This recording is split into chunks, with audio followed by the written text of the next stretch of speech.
evening. Good evening, everyone. It's nice to be back again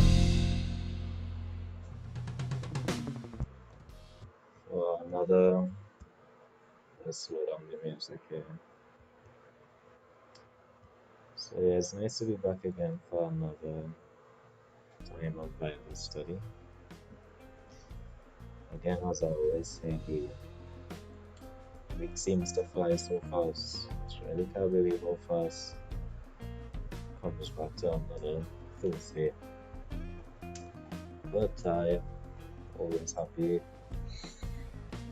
always joyful to do this. Do this live streaming and going through the Word of God. So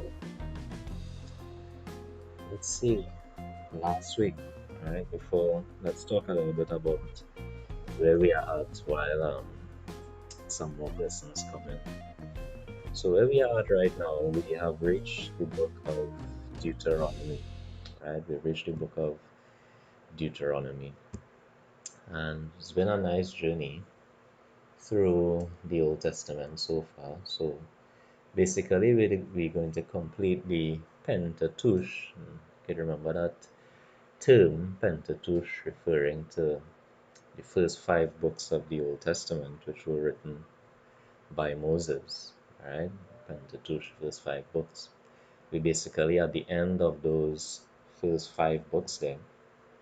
And what Deuteronomy really covers, interestingly, is not really any activity.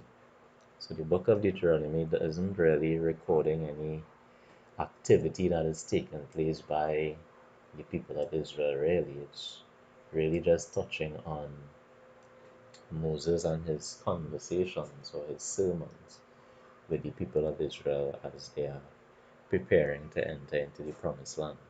So just for a little quick understanding, as you'd recall, we had the children of Israel, right, being in the land of Egypt for those 40 years. And after all of that, we have the situation where they started crying out to the Lord, and that 400-year period that the Lord had said to Abraham that his people would be in bondage had come to an end.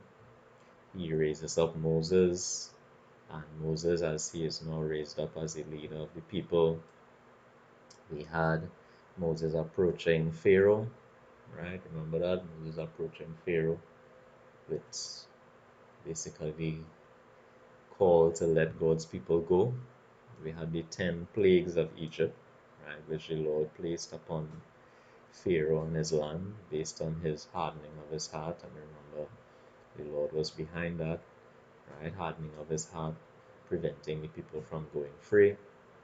After the 10 plagues, one of the important plagues that we remember is the 10th, right, which was the Passover, where the death angel sent by the Lord, right, by the Lord, not Satan, that death angel was sent on the land. And remember, the people who had the blood of the lamb that was slain over their doorposts avoided death. We talked about how that was a picture of Christ, right? That 10th plague was very important. After that, he let them go free, right? Pharaoh let them go free. And when they were basically had left, remember, he hardened his heart again, changed his mind, he sent his armies behind them. And that's where they were fleeing, and they reached to the Red Sea. At the Red Sea, we have that miracle being performed by God, parting the Red Sea, and the people go through. Right? Just doing a little recap quickly. Right? So as they go through the Red Sea, remember the Egyptians were drowned in the sea, they came over on the other side, they was rejoicing. Immediately after, we start to have complaints, right? Complaints with water and food. God starts to miraculously provide for them, provide manna for them, provide water for them miraculously. The next big event that happened with the people was at the foot of Mount Sinai. If you recall, at the foot of Mount Sinai, that's where the people of Israel entered into a covenant with God, which today we call the Old Covenant. Of course, at that time it wasn't called the Old Covenant. So they entered into that covenant with the Lord, and that's where they got all the rules and things like that in the promised land, in the wilderness. Sorry, at the foot of that mountain, they got all the rules for the law, the tabernacle, right? All of that. So then Leviticus, as Exodus basically. Leviticus, we see all of the rules, right, for the Lord and the tabernacle and sacrifices. Leviticus goes into a lot of detail about that. That's where we learned a lot about the different sacrifices under the law. Remember, we saw that in Leviticus, right? The different things that the priests were supposed to do in the temple. We saw laws on cleanliness, right? Holiness, keeping themselves separate from sin. So all these practices, that's where we saw brought in the issue of clean and unclean meats and all of these things to basically teach the principle of refraining from that which is unclean, right, and staying with that which is clean. So all of that was in Leviticus. Then we go into Numbers, and Numbers, remember the main thing of Numbers, where it got its name, was with the census, where the people of Israel were numbered. Remember that which tribe was left out of that number? Let's see how many of us could remember a bit. So what tribe was left out of the numbering of the tribes of Israel in the book of Numbers? Right, so the what? The Levites. So the Levites, remember, the Levites were supposed to tend to the tabernacle, and the Levites were not supposed to have any inheritance or anything like that. So we had the numbering of the people, right? That was the next major thing in the book of Numbers. And after all of that, remember, we had all the marching orders that God gave for when they were supposed to leave, right? When it's leaving and they're going out on their marches, we had the marching orders with the tribe of Judah leading. Remember, we talked about that, the conquering tribe of Judah and the lion of the tribe of Judah and all of that, the tribe of Judah leading the march to victory, the same tribe that Jesus Christ, came out from. And moving forward, remember, we have where they went to the situation where it was time to enter into the promised land. And they sent spies, right? They sent out spies to scout the land, a spy from each tribe. They sent to scout the land for 40 days. They came back. Two of the persons brought a good report of the land, Joshua and Caleb. The other 10 brought a bad report, discouraged the people, basically said we can't conquer it and all of that, demonstrating their lack of faith. We discussed all of that, right? So with all of that, as a result of when the people had reached that point where basically they wanted to stone um, Joshua and Caleb and Moses and basically turn back and go back to Egypt, that's where we had the judgment, and the judgment of having them wander in the wilderness for 40 years, right, as the judgment that they received. So that's where we got the 40-year wandering from, for the 40 days that they scouted the land. And then in the book of Numbers, we have all the other events. I'm not going to talk much in detail about that one because we spoke on that just about last week, right? Just last week we went into that. So all the different events that they encountered while in the wilderness, right? And then as they started proceeding towards the promised land, right? Remember, they started to fight these different persons, these different nations. And the next big thing was with the Moabites. Remember what they attempted to do, right? With sending the prophet, right? The Obia man, as we referred to him.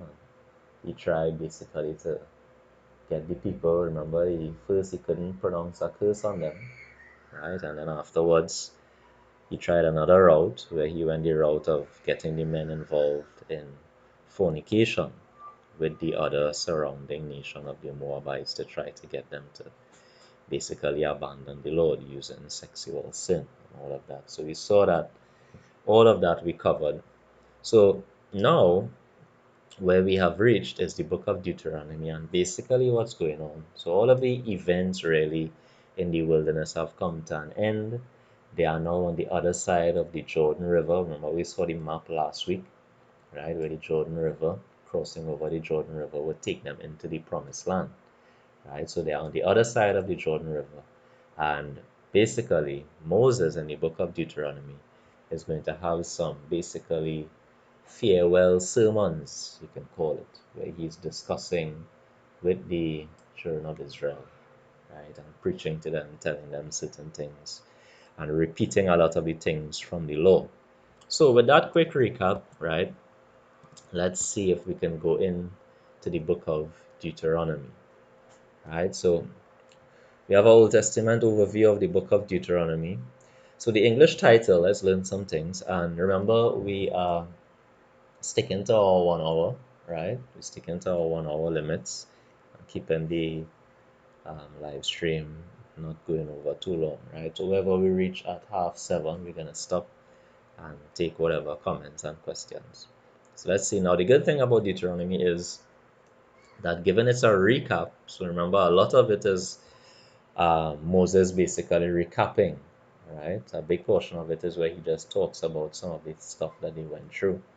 And then another big portion is where he just repeats certain things in the law.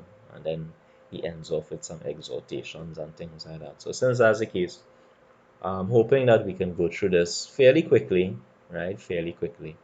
We'll pull out the little stuff that are very important, yes, but by and large, we could go through this book rather quickly, I believe.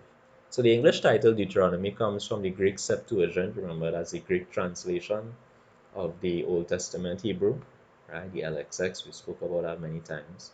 However, what the Greek Septuagint did in Deuteronomy 17:18, it translated, basically had a mistranslation here in the LXX of copy of this law. So it translated copy of this law in Greek as second law, right? That was one of the interesting things is that Deuteronomy in and of itself isn't really a perfectly accurate title for the book because it comes from a mistranslation from the Greek Septuagint, right? So this Greek Septuagint, which translated in Deuteronomy 17:18, translated a word instead of putting it as copy of this law, put it as second law.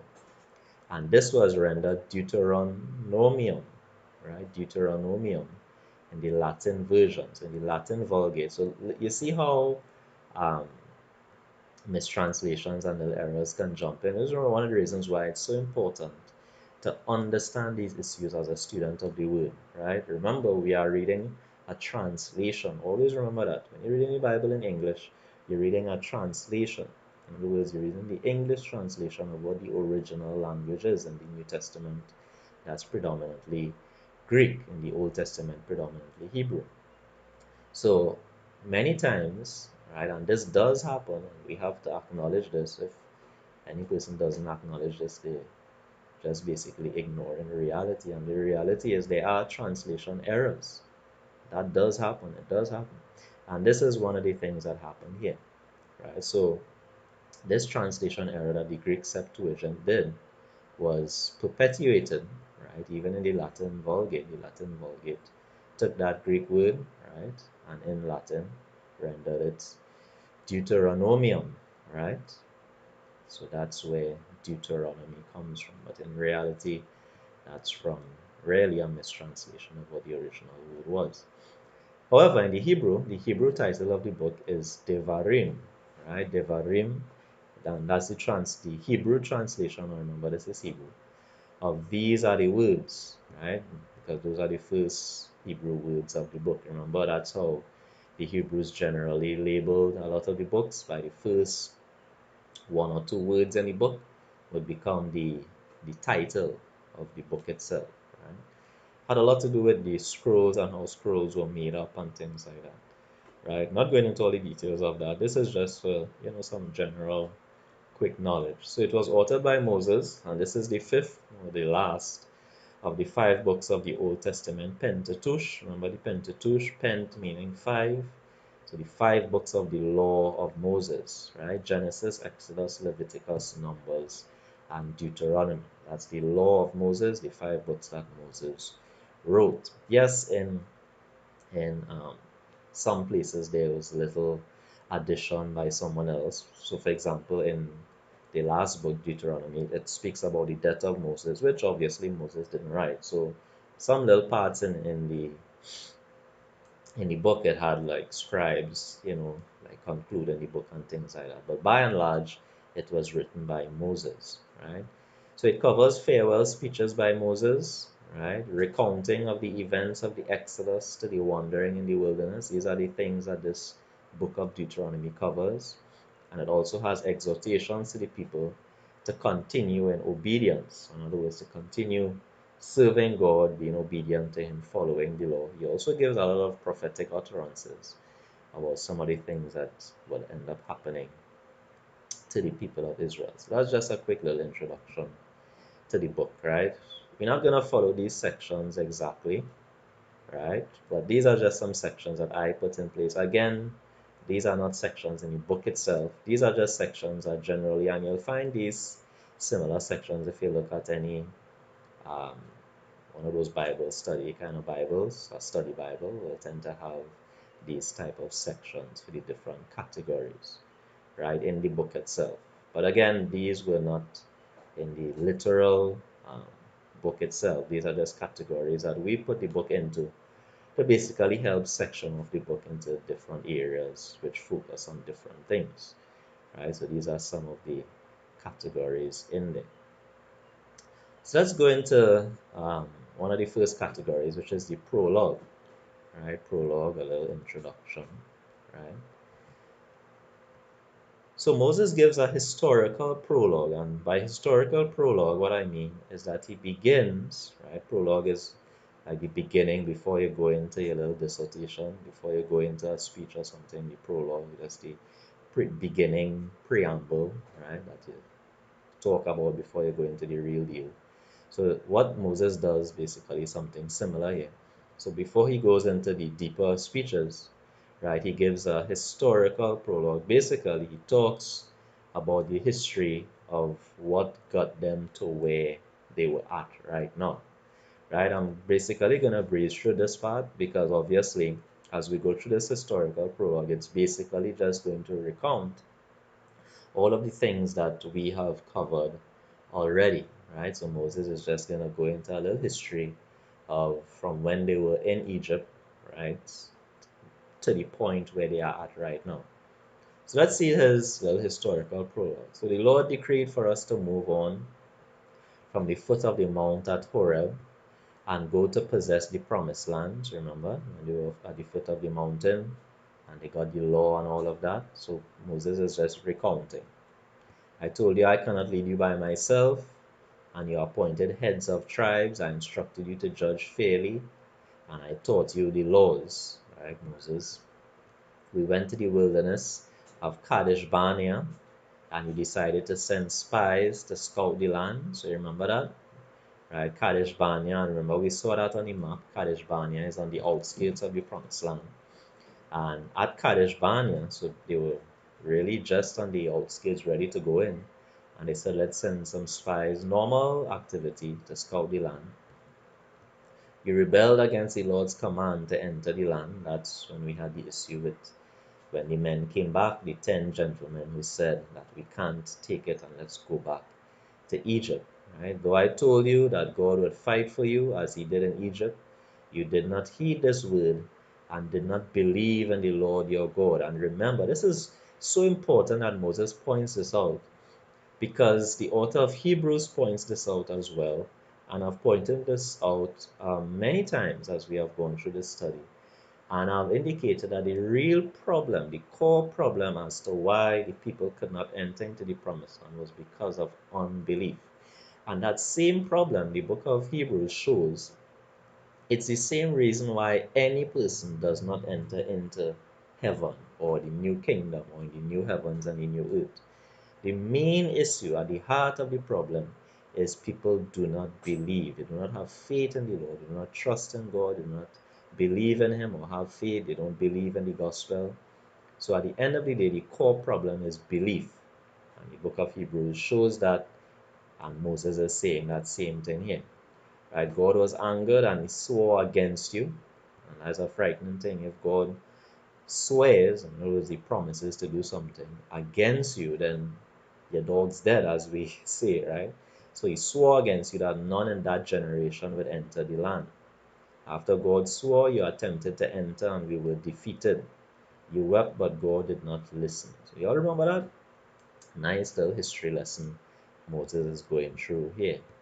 So we began our journeys through the wilderness, and that's where we have the wandering in the wilderness.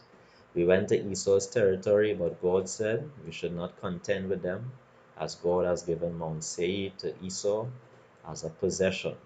God had said that. We were only allowed to purchase food and supplies from them. Right? God promised to bless and provide for us just as He did for these 40 years. Very interesting, just to touch a little bit on Esau.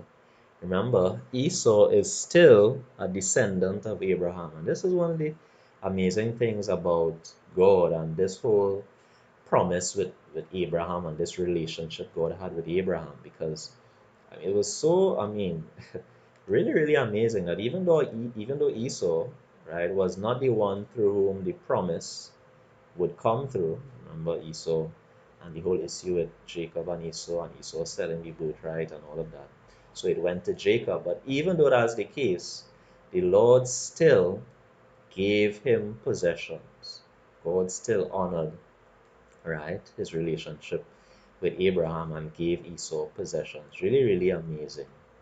Amazing the character of God there. So we saw that God's hand was against the men of war from the former generation whom he swore against. So he's mentioning here how those men who were in the census, and remember God said all of them are going to die out in the wilderness. Moses is saying, you all saw for yourself how God's hand was against them. In other words, they were dying out, those people, right, who were in that generation who had rebelled, and all of them whose names were in that first census. Moses is saying, you all saw for yourself how those men, God was against them and they were dying out like flies in the wilderness, right? We were forbidden from approaching the territory of the people of Ammon. God promised to give that land to the sons of Lot. Remember that? Again, showing this principle where God is honoring these relationships with men of the past. Remember Lot? And Lot is called a righteous man in the New Testament. Remember, Lot is related to Abraham. And remember, even though Lot and Abraham split, remember we covered all of this, right, when we were in the book of Genesis. But God still promised to give land to Lot, still promised, right? So a lot of promises we're seeing that God is upholding, right? Even though it's different generations, different people, He is still upholding promises He had made to the forefathers. And in many cases, these people are not even serving God really. But the fact of the matter is, because He had made these original promises to these people, right, He is honoring those relationships, He's honoring His promises. Really, really amazing.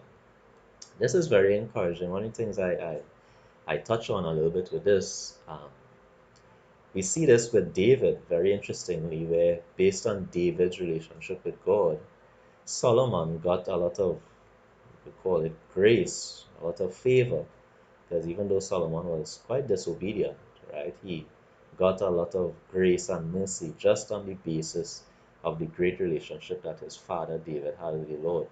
And I usually say this is very encouraging for Christian parents as well, right? So live godly, live righteously, have a good relationship with the Lord. Because in many instances, your children are going to benefit from that. Right? Your children are going to benefit. Even if your children wander away and stray and things like that, your children get to benefit from that relationship that you have. That's a principle we actually see in the Bible. Very, very interesting. So Sihon, next, Sihon, king of Heshbon, refused us passage through his land. He came out to war against us and we defeated him. Remember when that happened while they were right wandering through the wilderness and they came across different people. They came across Heshbon, right? And remember when we discussed that, he came out to fight them and they conquered him. We fought against Og, king of Bashan, right? Og was a remnant of the Rephaim or the giants. Remember that? Right? We covered those giants, those mixed breed in the book of Genesis. So there were still some descendants from those people, and Og, king of Bashan, was one of them. So the Reubenites, the Gadites, and the Manassites, and this is a half tribe, remember, this is a half tribe of Joseph. They took the regions that we conquered. So you all remember that this is the um, the tribes that decided to stay on the other side of the Jordan, right? The tribes that decided to stay. Remember, we covered that in Numbers. So Moses is recounting that again. So some of the tribes said, we want to stay on this side of the Jordan River. We don't want to enter into the promised land. We're basically good with the land on this side. And they entered into agreement with Moses that they would still go out to war. They wouldn't abandon the people. They would still go out and fight on behalf of Israel in the promised land, but they basically comfortable with staying on the other side of the Jordan, right? So Moses is recounting that. I pleaded with God to allow me to enter the land. And this is a kind of sad thing to recount here, but God refused and told me not to ask about it again. I mean, wow, boy, that really, really sad. You know, the discipline of God, many times it's tough to take as children of God. So what Moses is recounting here is that he went back to God and asked again, right? He went back to God and asked, and he was like, Lord, please, I'm sorry, basically, for what I did with striking the rock and all of that, but, can I please get to enter into the promised land? And God said, no. And on top of that, not only don't ask me about it again. I mean, wow, boy. Whoa, whoa. Real, real tough there, boy, Moses. But we have to honor the Lord's decisions, right? And many times as parents, sometimes as parents, we do the same thing, even though we might look at that as dread, but we do the same thing. Sometimes your child do something wrong and they under punishment, and then they come and they say, mommy or daddy, I'm sorry for what I did. Could I get, the ease up in the punishment if it's a curfew or if it's whatever it is, taking away something from them. And they ask for it back. And many times we do the same thing. We say, hey, no, you are under punishment, and don't ask me about that again. The Lord is doing the same thing here with Moses. And we spoke a lot about the seriousness of what he did, right? Not going to go back into all of that, but the seriousness of what the rock and distorting the image and dishonoring God by doing that, right? Didn't uphold God as holy. So it was a serious thing. So we understand why God said, listen, bear your judgment and don't ask about it again. So God allowed me to go to the top of Pisgah and view the land, which was the most he could have done.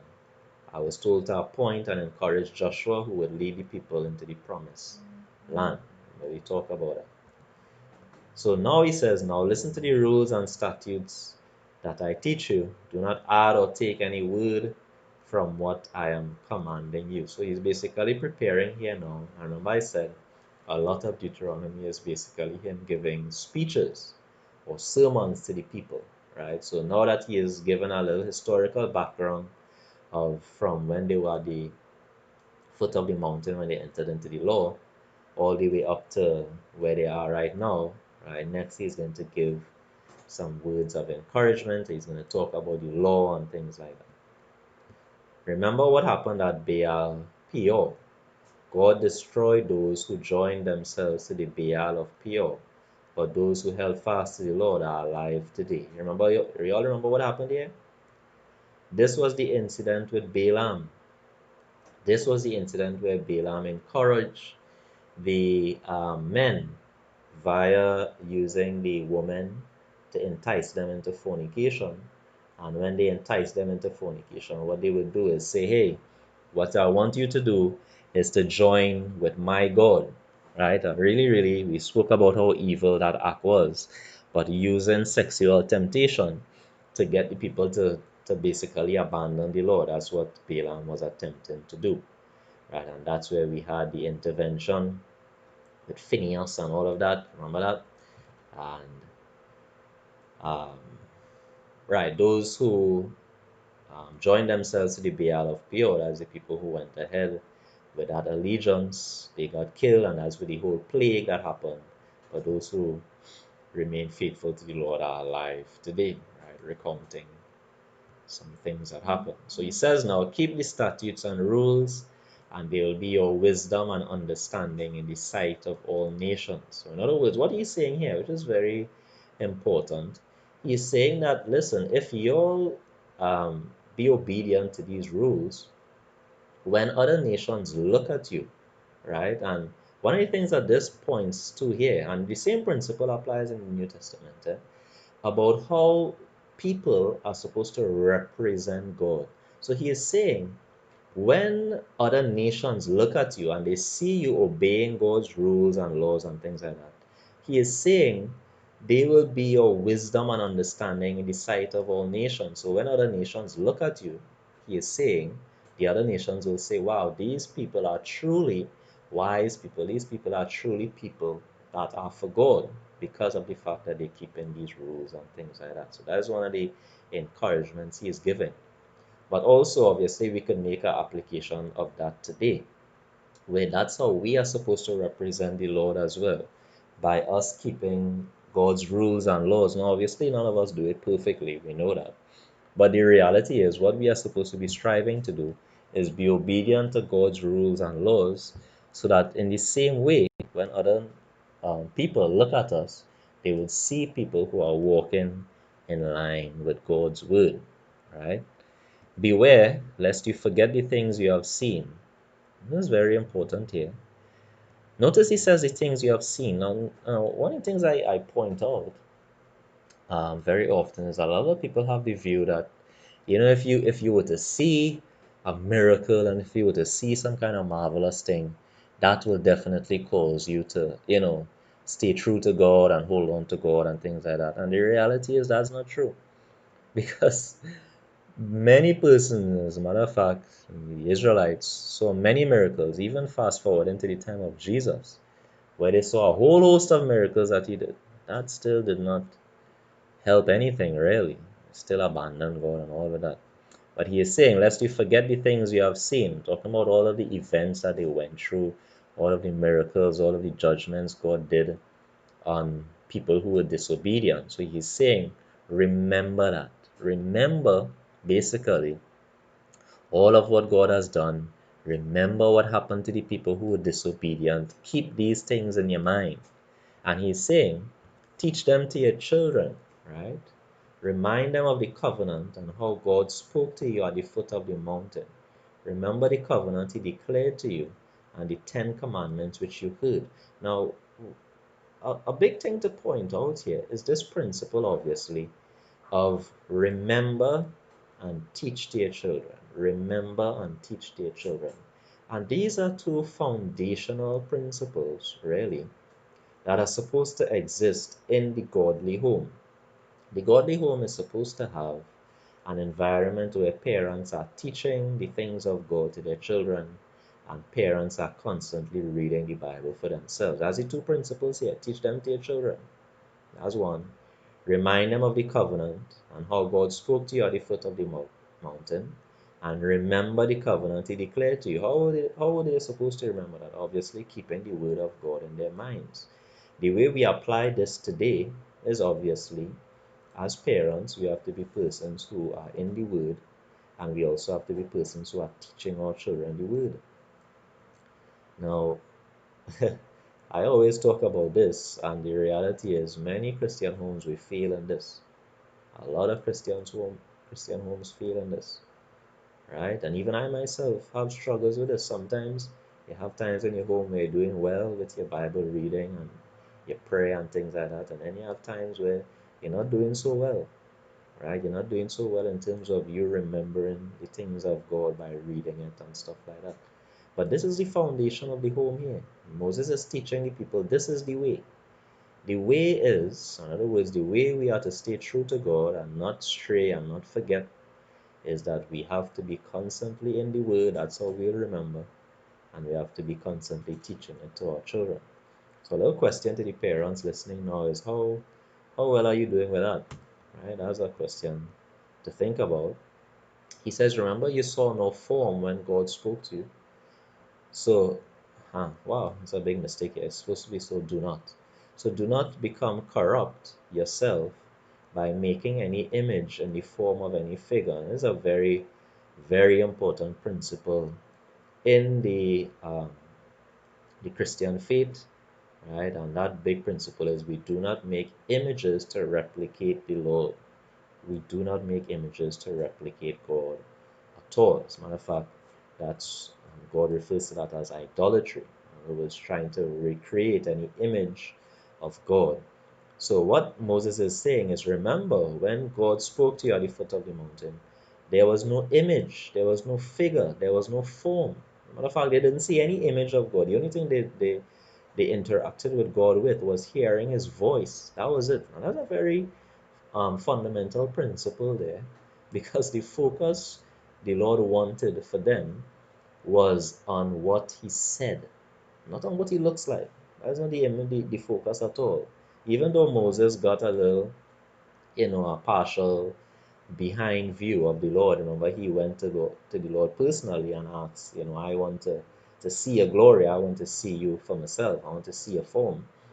And only Moses got that specific thing. But Moses is saying, listen, when God revealed himself to you, he did not reveal himself to you via any image. So don't go replicating any image. And what is interesting, even though Moses himself got to see a view of the form of God, he himself also did not go, replicating any image or teaching the people to replicate any image at all. That's one of the big fundamental teachings in the Christian faith that exists even till today, that we do not replicate images of God, right? Even and remember we spoke about that, in the tabernacle, with the Ark of the Covenant, which represented the presence of God himself. We have an image of the cherubim that are surrounding him. Remember that? On the top of the ark, we have the two cherubim. And obviously in the middle of the cherubim is where God is. But in the Ark of the Covenant, in the middle of the cherubim, it was left as an empty space. In other words, no image was placed there, perpetuating, of course, this principle that God does not want people replicating images of himself, right? Do not look up to heaven and worship the hosts of heaven. And the hosts of heaven, there he's talking about the heavenly bodies, right? The stars and the wandering stars, which we call planets, right? The wandering stars that move in a different pattern to the others. And those would be um, like Jupiter and Mars and all these things. Right? He's saying, don't look up to heaven and worship the hosts of heaven. So he's talking about those heavenly bodies, like stars and planets there, which were given to all the people under heaven. So he's saying the host of heaven, right, was given to all the people under heaven, meaning, yes, these stars revolve around everybody. But the purpose of them is to be lights in the sky. Remember, we saw that in Genesis, that was made very clear there. The intention and the purpose of them is not to be worshipped or anything like that, right? So don't look up to heaven to worship any of those heavenly bodies, right? And of course, we denounce that today as Christians as well. We don't worship anything in the stars. We don't try star reading or so, all of that, or trying to, none of those things, we don't practice that, right? Take care lest you forget the covenant and make any carved image, because the Lord is a consuming fire and a jealous God. So he's leaving a warning there and saying, listen, don't forget the covenant. This is a warning, right? Don't forget the covenant. Make a carved image, which God had warned against. Remember, he says, don't make any images of me. Don't make any images of anything to worship it. And notice he says, the Lord is a consuming fire and a jealous God. And this is righteous jealousy. Yeah? I just want to talk about this very quickly. A lot of people, many persons have a problem with God being a jealous God. And they're like, what kind of thing is that? Because there are two forms of jealousy, and let's just touch on that rather quickly. There's righteous jealousy and there's sinful jealousy. Right? Obviously, with the Lord, it's righteous jealousy is being spoken of here, right? Sinful jealousy is basically where, you're looking at somebody having something that you don't have, but you want it and you're jealous. In other words, you want to be like them, you want to have, if it's money like them, or something, or their looks or something like that. So you're jealous of something the person have because you want it for yourself, you know. So you're wrongly desiring something that belongs to somebody else.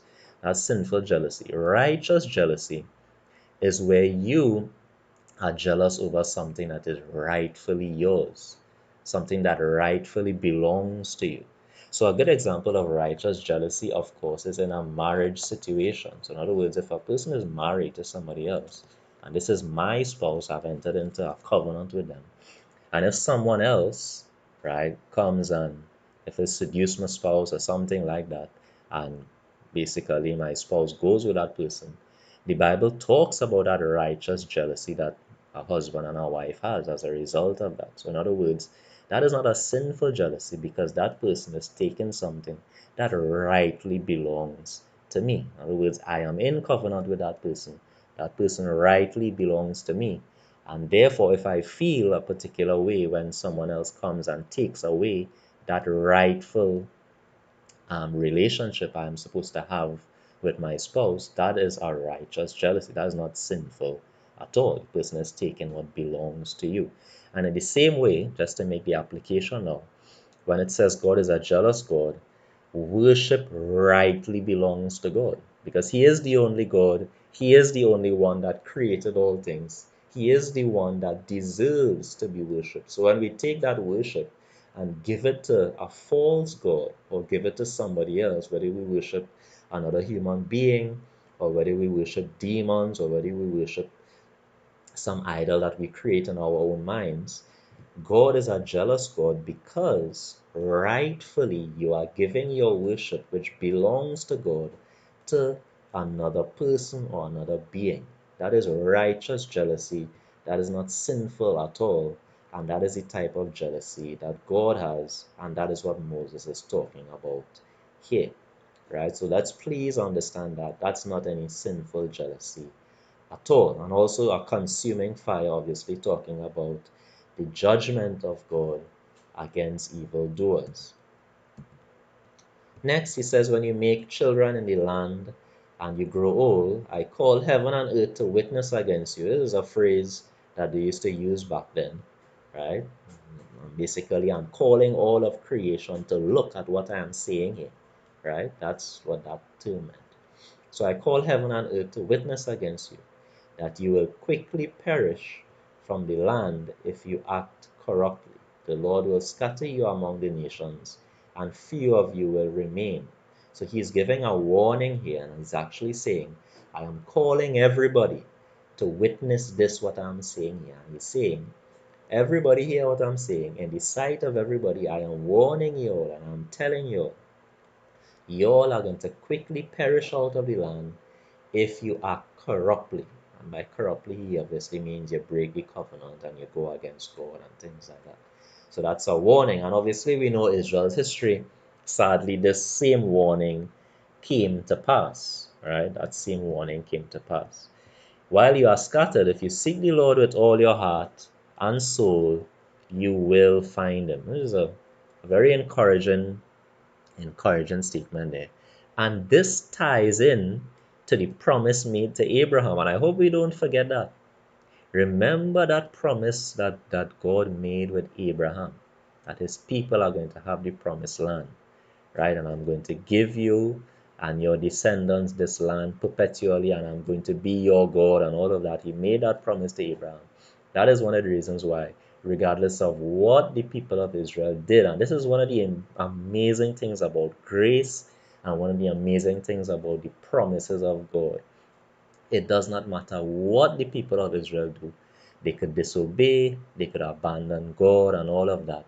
God will never say, I am completely through with you all now. If he ever says that, he will be going against the promise he made to Abraham. And God will never go back on a promise he has made to his people. Never. That's one of the reasons why it doesn't matter what happens. I know with no doubt in my mind, the Jewish people in the world will never be eradicated. Never. Doesn't matter who wars against them, doesn't matter who fight against them, whatever it is, they will never be eradicated out of this world. Never. And it is based on our original promise that God made to Abraham. Not based on their righteousness, right? Many times they do many evil things. We see that in their history. But regardless, based on that promise, the door will always be open for them to come back to the Lord. And that's what he is saying there. After he has scattered and he has punished you, if you seek the Lord with all your heart and your soul, you will find him. In other words, he will not abandon you forever. The door of reconciliation will always remain open. When you are in tribulation and these things happen to you, you will return to God and obey his voice. because God is merciful and will not leave you or destroy you. Notice that's the same point I was raising. Notice what he is saying here. He is saying, even after all the tribulation and different difficult things happen to you, he is saying, I know for a fact that at the end of the day, you will return to God and obey his voice. And he is saying the reason is because God is merciful and he will not leave you or destroy you. And look what he says. The same thing I just mentioned. He will not forget the covenant he made with your fathers and what he swore to them. I mean, this is so amazing. Eh? And when we read passages like these, we are supposed to get, I mean, for me, when I read passages like these, I am happy, I am joyful, I am encouraged because it is amazing to see and to know that God is not going to go back on any promise he makes to me. He will not go back on any promise he makes to me. And Moses is very confident of this, so confident that he's telling them directly, when you all disobey and all of that, and God scatter you and all of that, he is saying, I know for a fact God is going to bring you all back. I know for a fact God is going to be merciful to you all. I know for a fact that you all are going to come back into the promised land and you're not going to stay scattered. And I know that for a fact because of the promise that God made with your fathers. And he's talking about Abraham, Isaac, and Jacob here. I mean, do you all have that type of trust in the promises of God? I mean, we should, to the point where we could say, I know, it doesn't matter what happens, I know God is going to keep this promise to me. Really, really, really amazing to see that, right? He says, ask whether anything has happened to any other nation that has happened to you. No other God has ever rescued a nation by the mighty signs and wonders you have seen. This is so you will know there is no other gods besides him. And it's very important because what Moses is pointing out here is that part of the reason, and God mentions it as well, part of the reason why he hardened Pharaoh's heart is because he wanted to demonstrate his mighty signs in delivering the people. God wanted to do that. That's why the hardening of Pharaoh's heart took place. And God himself hardened Pharaoh's heart. And one of the things he did, he wanted to demonstrate publicly these mighty signs and wonders so that it could be shown directly to the people of Israel that I really am God. Because no other being, no other God is doing anything like that. Right? It was supposed to be a very vivid sign that the God of Israel is real and true and powerful and is the only true and living God. Really, really amazing. He says, look at this. He says, because God loved your fathers and chose them, sir. He has brought you out of Egypt with great power and has driven out nations more powerful than you. You know what he's pointing out here? He is saying the reason why all of these things have happened to you is because of God's choice of your forefathers Abraham, Isaac, and Jacob, but primarily Abraham, which was an electing choice, which again comes into this whole issue of election and is going to come up a little more in Deuteronomy. And many persons struggle a lot with this whole issue of election on what basis does God choose and all of that. But the fact of the matter is the Bible teaches that there are people that God specifically chooses for himself. That is in the word. And some people say, well, that is unfair. How God could do that? God has the right to choose anybody he wants because he's God. This is one of the aspects of God that many times people have a problem with. But God is God. God could choose to do anything he wants, and he can choose any person he wants, and he can choose any group of people he wants. So he is saying to these Israelites, he is saying, y'all are special on the basis of the electing choice that God had made to your fathers. He's talking about Abraham, Isaac, and Jacob did. It's because of the love that God had for your fathers. That is why these things happened to you. It was bringing you out of Egypt and all of that. It is based on a relationship that God had with Abraham, Isaac, and Jacob. And that relationship was based on a choice. God chose, I want to enter into a relationship with Abraham. And God can do that because he is Lord. So he's saying, therefore know that there is no other God, and keep his statutes and commands, that it may go well with you. In other words, obedience will make things go great with you. Disobedience will make things go difficult with you. That is the principle of the law.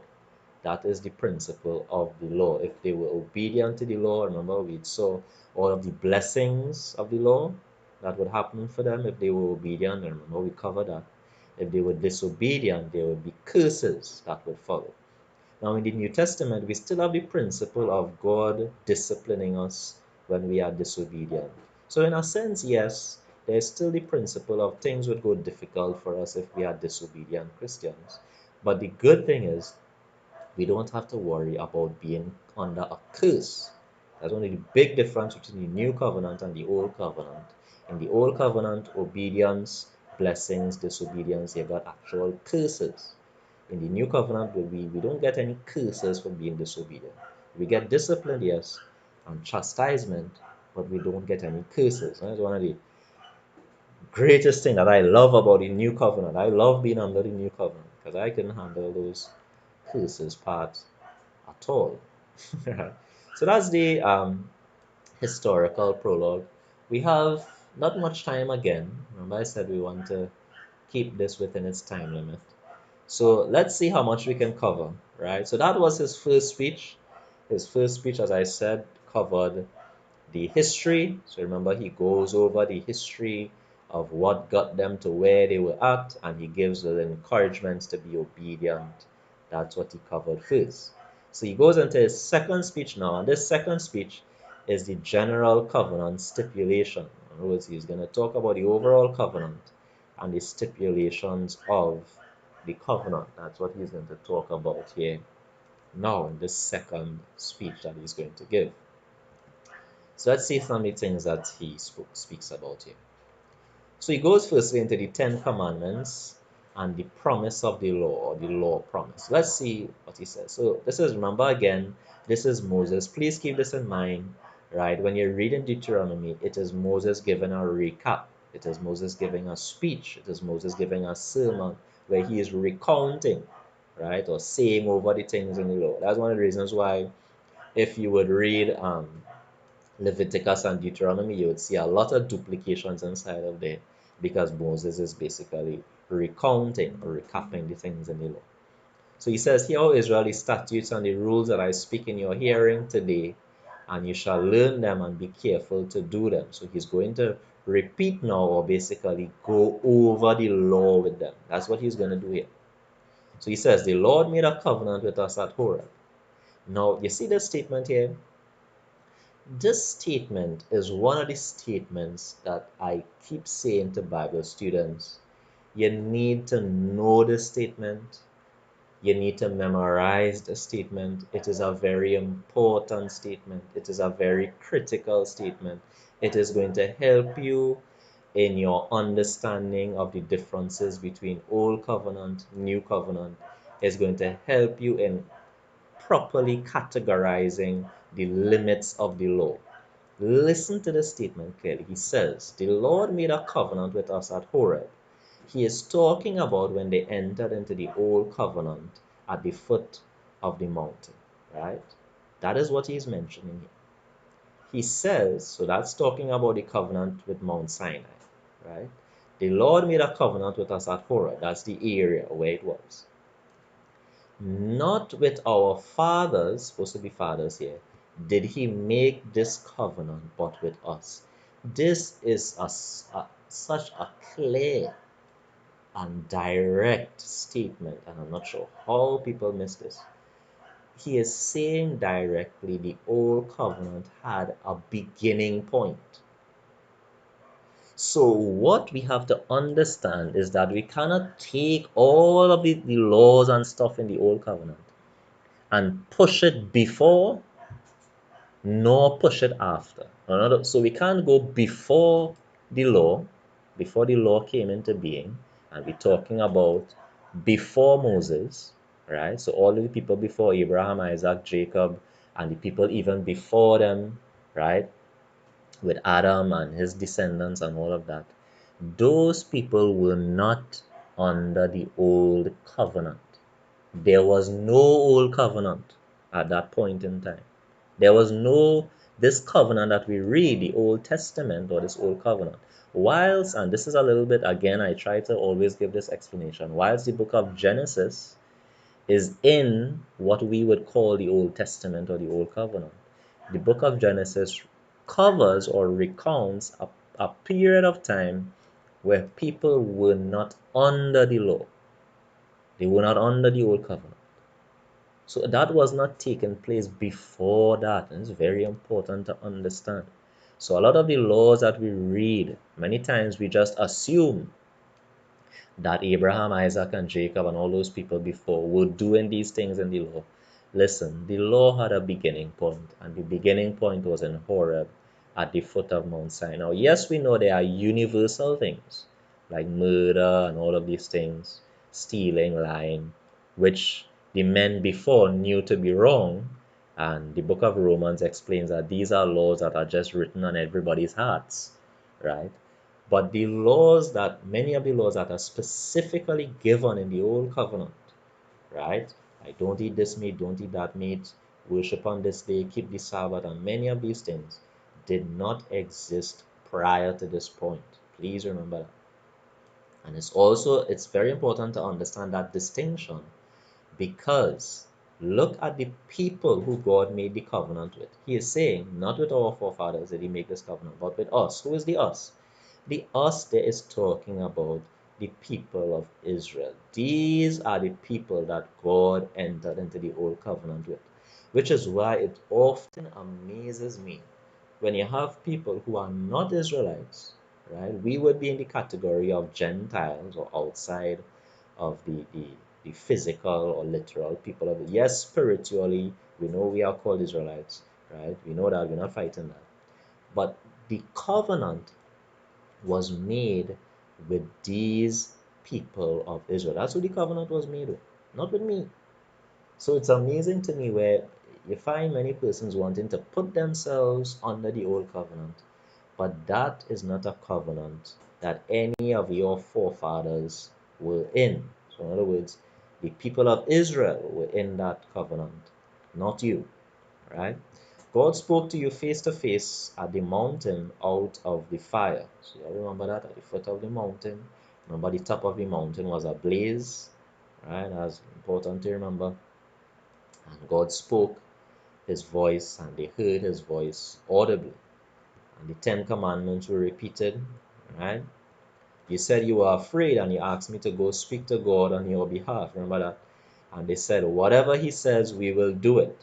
So this is where there was an actual agreement with the people to enter into the old covenant, right? Very important to see that. So he says, be careful to do all that God has commanded you, that you may live long and it may go well with you, and that you will live long in the land that you possess. And this is a covenant promise here. Please note this. This is a covenant promise. A lot of people grab this promise and apply it to themselves. This is a covenant promise of the old covenant, right? So understand something here. Part of the covenant promise was if the person was very obedient to the old covenant, right, they would have lived long, things would have gone well with them and all of that. And many times people grab that for today. Now understand something. Any quick look at the life of the apostles would prove that that is not the case and that that is not a promise for us today. The apostles were men who, I don't think any of us would deny that the apostles and Peter, James, and John and these men were men who were, upstanding men of God. Who were, yes, they had their little imperfections, but these were men who walked in the ways of God. Paul, an excellent example. Did he live a very long? No, he died. He got martyred. A lot of the Christians died in the first century, right? Many of them, their life didn't go good at all. Their life was hard. As a matter of fact, when they came to Christ, for many of them, their life got worse, not better at all. Their life got worse when they came to Christianity. Things got worse for them. Things got more difficult for them, right? So we need to be careful where this is a covenant promise of the old covenant, right? And so for us, it doesn't mean that for you today, that if you are very obedient to God and all of that, things are gonna go nice, you're gonna live very long and all of that. That is a covenant promise of the old covenant. Many of the Christians, and I'm gonna repeat this again, many of the Christians in the new covenant, when they came to Christ, their life got worse, not better at all. Their life got worse. As a matter of fact, what's interesting is that when the apostles went out preaching, and this is one of the things that, I mean, you even hear much today, but one of the things that they told the new converts who just came to Christianity, they would tell them, listen, we have to face a lot of tribulation. We have to face a lot of difficulties. We have to go through a lot of persecution. He would tell them that. He didn't tell them, hey, now that you're serving God, you're going to have a nice and easy life. Right? But we know that God is going to bring that in the new heavens and the new earth. So we're going to experience this, not more than a long life. We're going to live eternally. But we are going to get it in the new heavens and the new earth. It's different. In the new covenant, the promise is different. In the new covenant, the promises in the new life, things are going to be wonderful, amazing for you. But in this life, you're going to have trials and difficulties and persecutions. That is what the new covenant says. A lot of people don't think about it. So we're going to end with this slide here because our time is up. And he mentions the love and commitment to God. This is very important. He says, now this is the commandment, the statutes and the rules that the Lord your God commanded me to teach you, that you may do them in the land to which you are going over to possess it. And he gives this. Now this is so important. And it's so important because this is something that Jesus directly points to. And he actually brings this statement into the New Testament. This is one of the reasons why this is such an important statement. So he says, hear, O Israel, the Lord our God, the Lord is one. Right? Hear, O Israel, the Lord our God, the Lord is one. This is obviously to speak against the whole issue of many gods, right? Polytheism. In other words, he is saying this is the statement of monotheism, one God, not many gods. You shall love the Lord your God with all your heart and with all your soul and with all your might. So Moses is saying, and he teaches this fundamental principle, and he is saying, listen, before I go into, right, speaking to you about all of the statutes and rules, he is saying, listen to the first and most important rule. Because in essence, if you miss this one, it doesn't matter with all the others that I tell you. And the first and fundamental rule is love the Lord your God with all your heart, with all your soul, with all your might. So, in other words, loving God is the first and foremost rule or commandment for the people of Israel. And even in the New Testament, this command is reiterated in the new covenant. So this is also a new covenant command here. And the new covenant says the first and foremost thing in your relationship with God and in your obedience to God is loving Him. And how obedient we are to God is a reflection of how much we love God. That's a kind of difficult thing. A lot of people um, tend to have problems here and sorry. But your love for God is a reflection, or will be reflected, or will be shown in how obedient you are to Him. Now, sadly, we don't judge people's love for God like that. How do we judge a person's love for God today? Generally, we judge that by how loudly the person sings during church or worship, or how much passion the person has for worshiping God, or how much passion the person have maybe for preaching or something like that, how much passion the person have for singing, or how much passion the person have for attending church.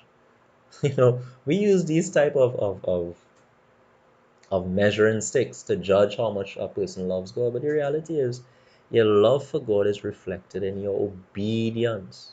That's one of the things that Jesus taught. Jesus repeated the same thing here, the same command here.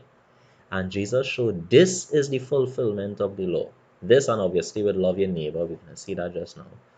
But loving God is the fulfillment of the law. So in other words, when you love God, you are going to want to be obedient, because you will be obedient just out of your love for Him.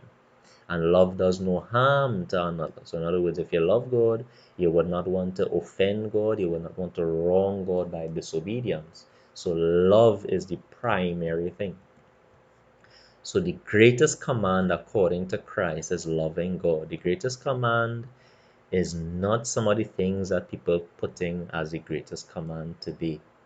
The greatest command is not church attendance. While that is very important, we don't want to undermine that at all. The greatest command is not um, giving tithes and offerings. The greatest command is not keeping the Sabbath. The greatest command is not these things, The greatest command according to God is loving God. And when we love God, all these other things will come into play.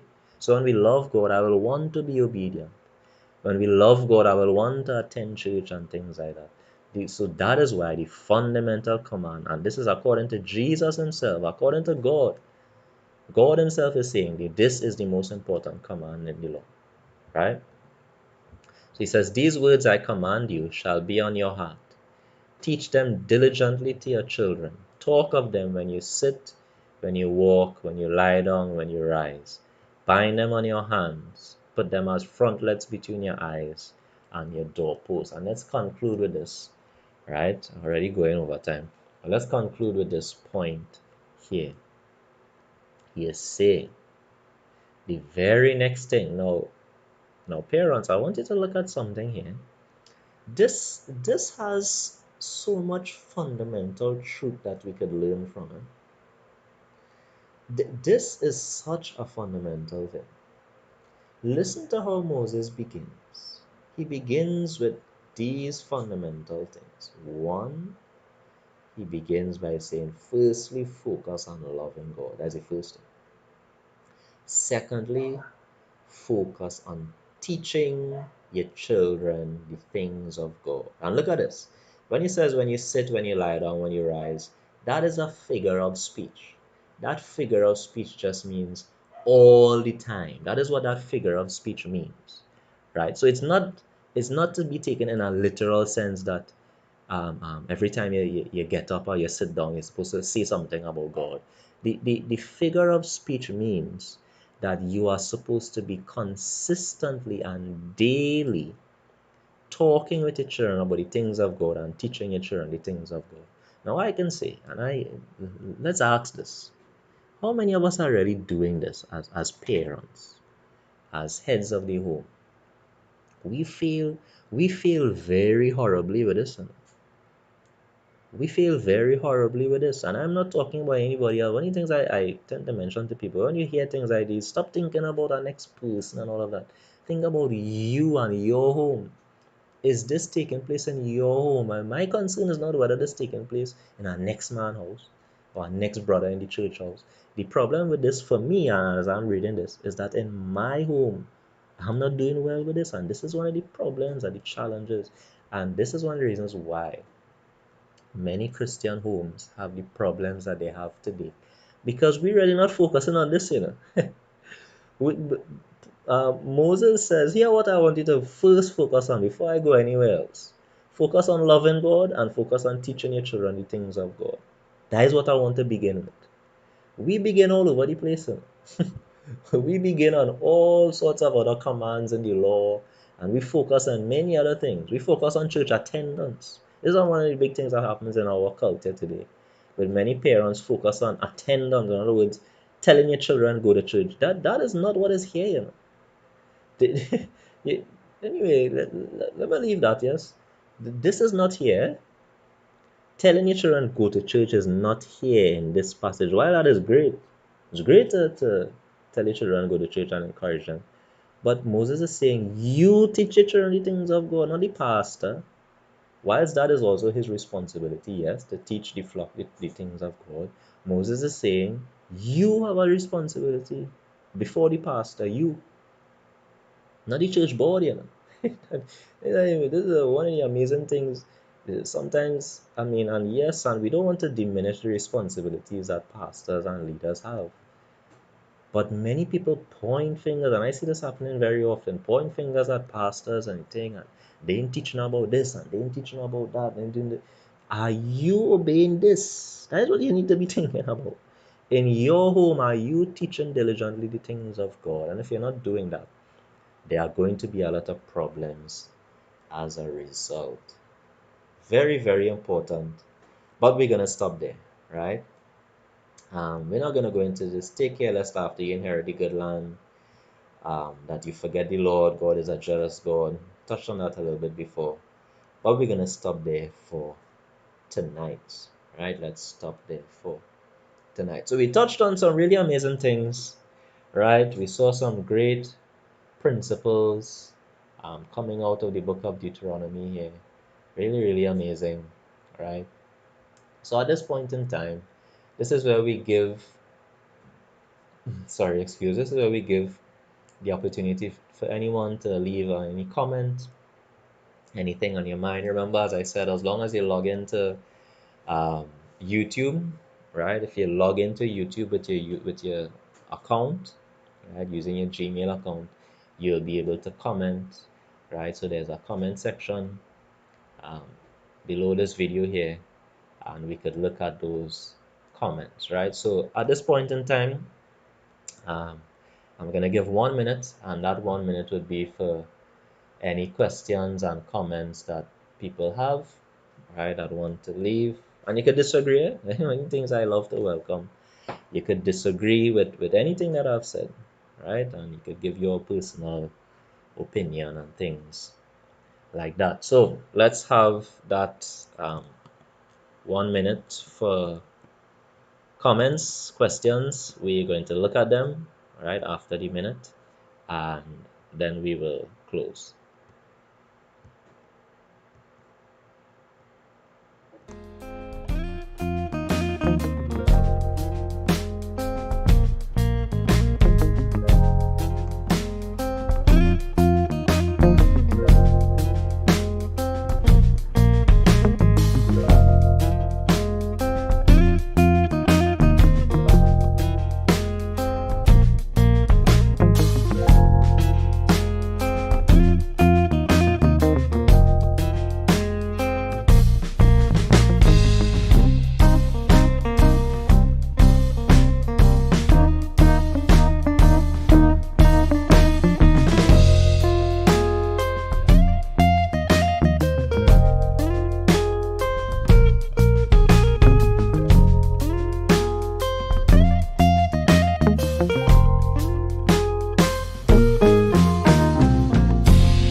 That's our time there for comments and questions, right? So let's see what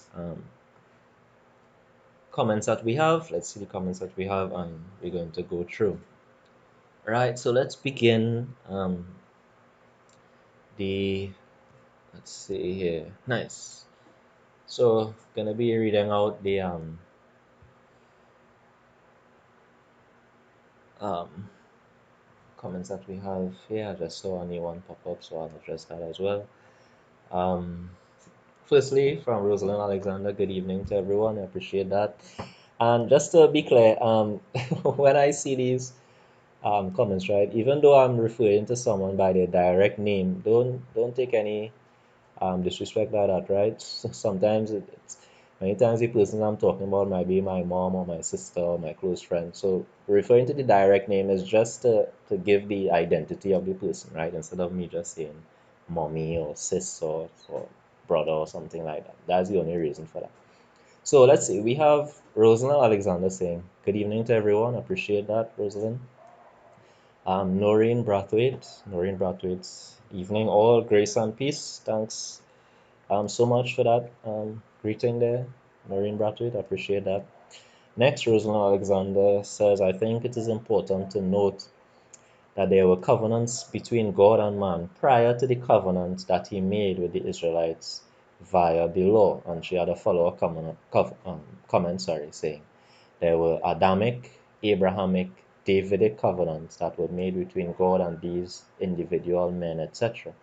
We should also note that we were able to benefit from the Abrahamic covenant.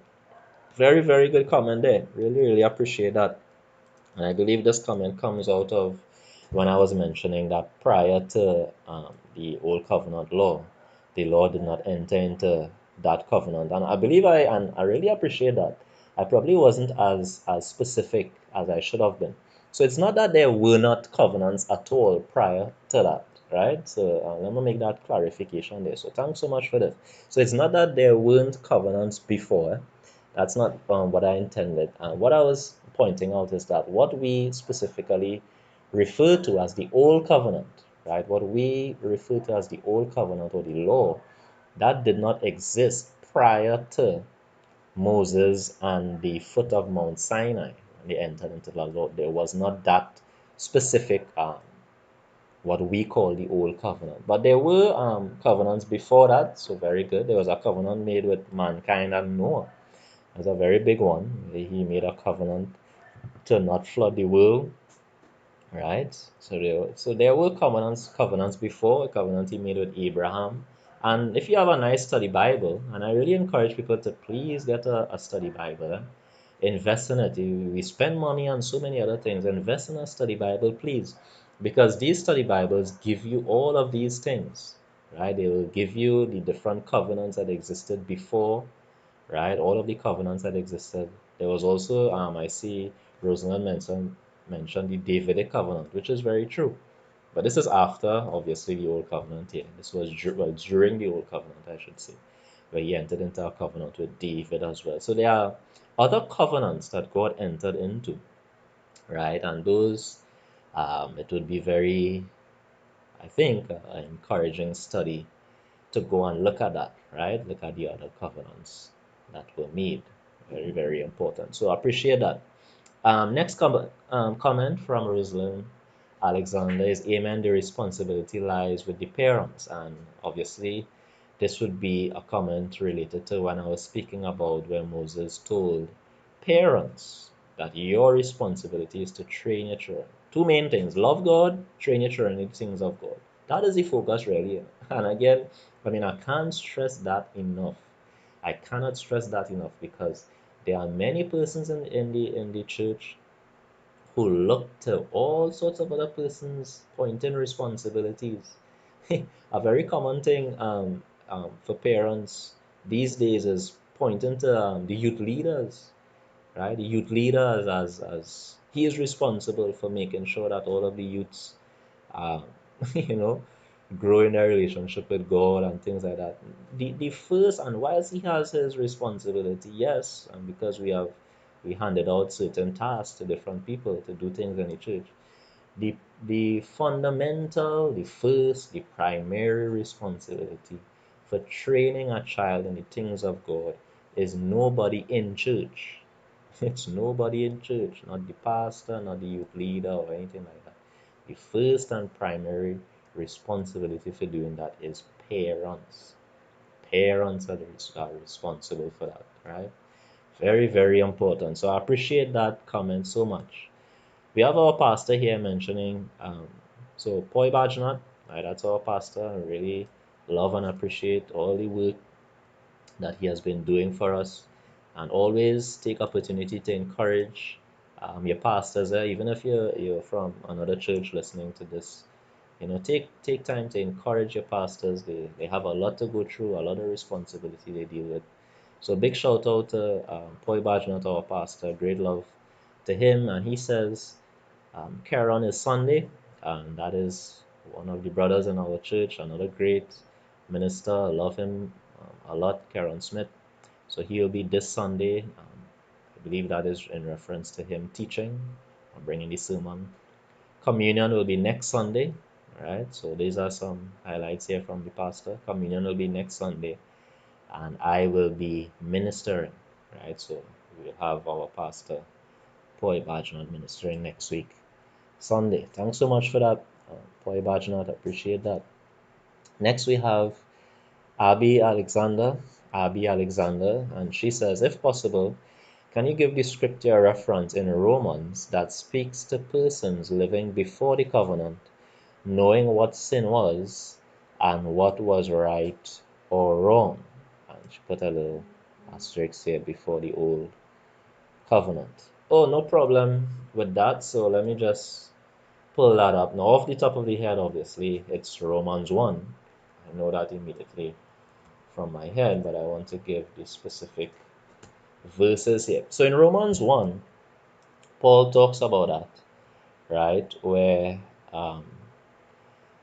persons who, even if you've never heard or read a Bible or anything like that, or even if you're not under any covenant or anything like that, that there's a principle that God has set up that in the heart of man, he has written his laws. So let's see this in Romans 1.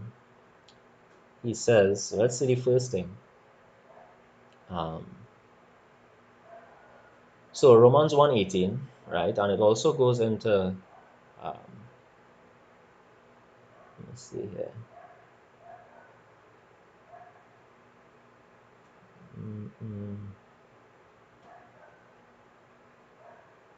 Right. So first part, Romans 1, listen to this. 1:18. For the wrath of God is revealed from heaven against all ungodliness and unrighteousness of men, who by their unrighteousness suppress the truth.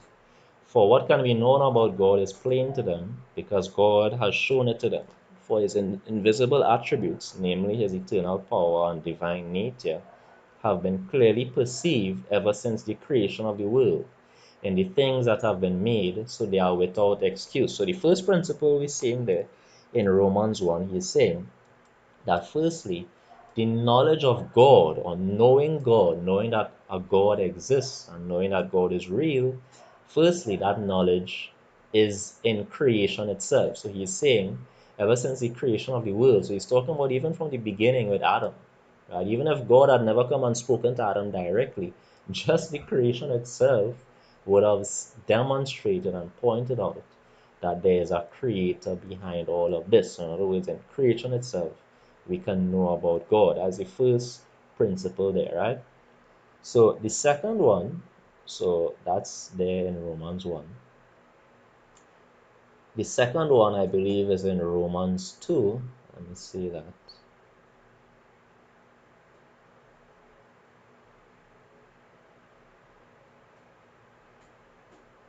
Right, Romans 2. So you saw the first part there, right?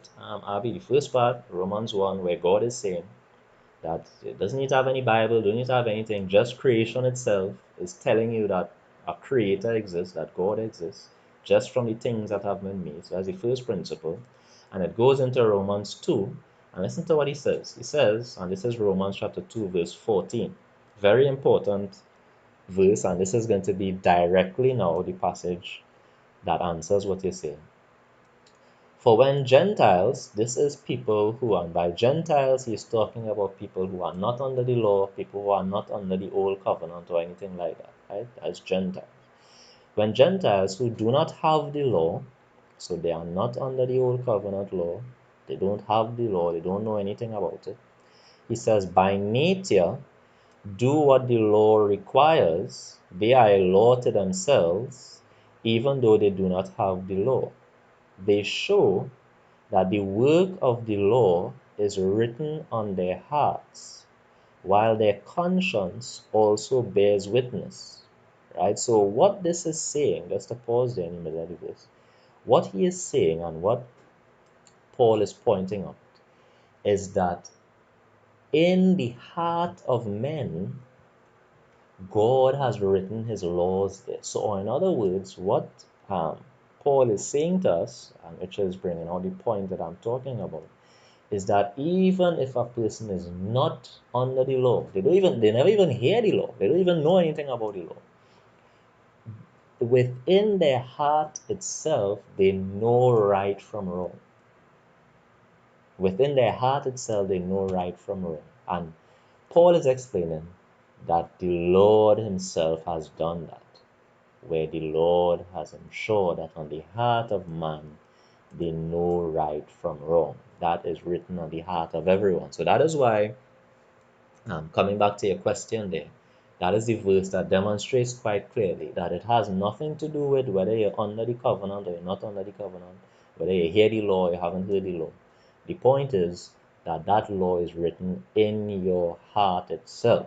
So in your heart, you know that these things are wrong and these things are right. A very great example of that is with Joseph, right? With Joseph, when he says when Potiphar tried to seduce him, she was the wife of another man, and she tried to seduce him. He says, how could I do this thing and sin against God? There was no Old Testament written which says, thou shalt not commit adultery at that point. That was not written anyway. Right? As a matter of fact, the Old Covenant law wasn't even written to begin with. That took place way in the future at the foot of Mount Sinai, where those laws were given, don't commit adultery.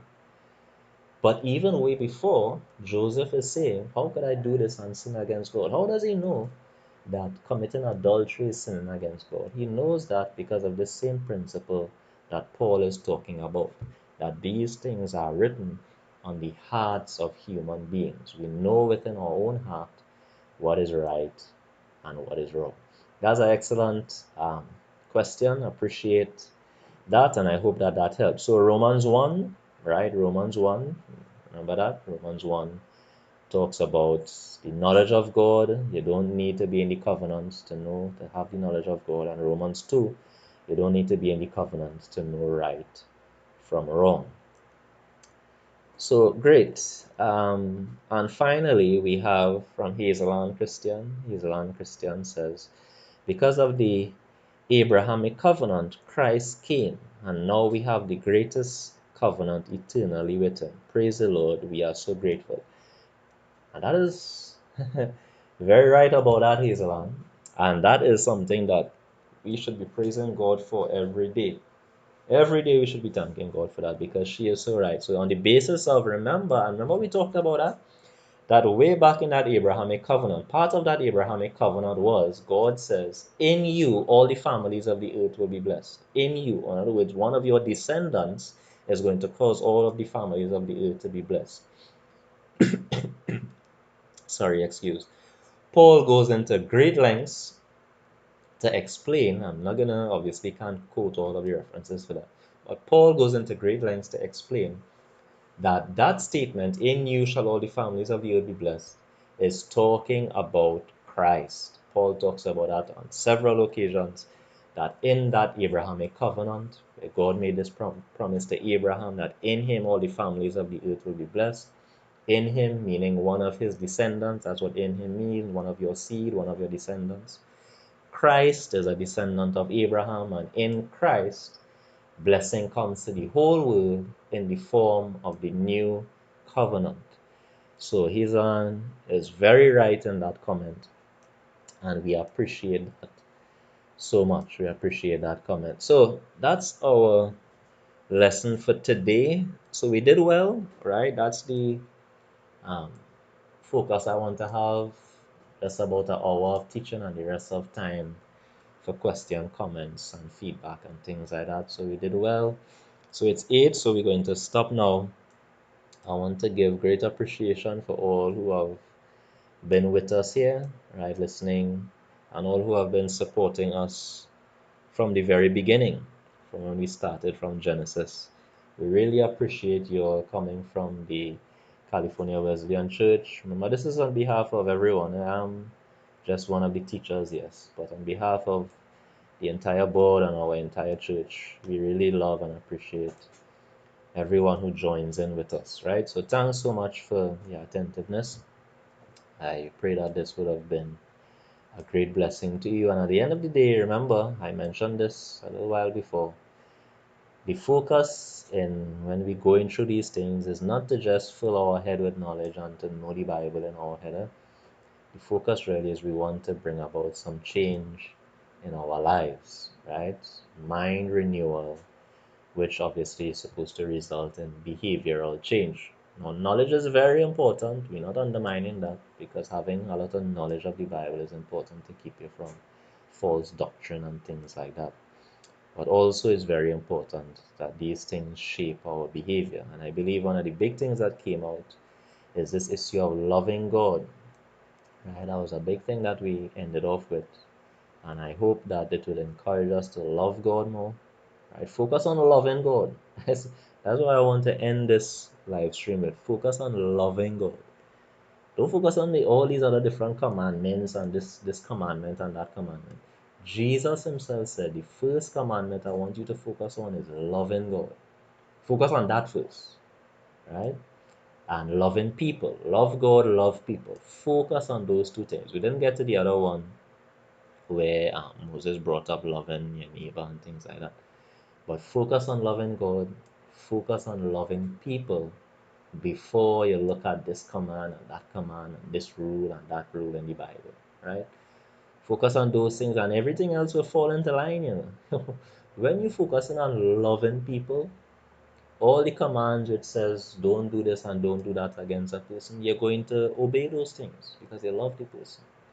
And if you focus on loving God, all the commands of disobedience against God and things like that, you wouldn't want to do that because you love Him, right? So let's keep our focus there. Focus on loving God and focus on raising your children, right? Focus on raising your children in the things of God. So that's our session for tonight. I pray that you would have been blessed and encouraged until we meet again next week. Lord willing, that we continue with Deuteronomy. Hope you all have a blessed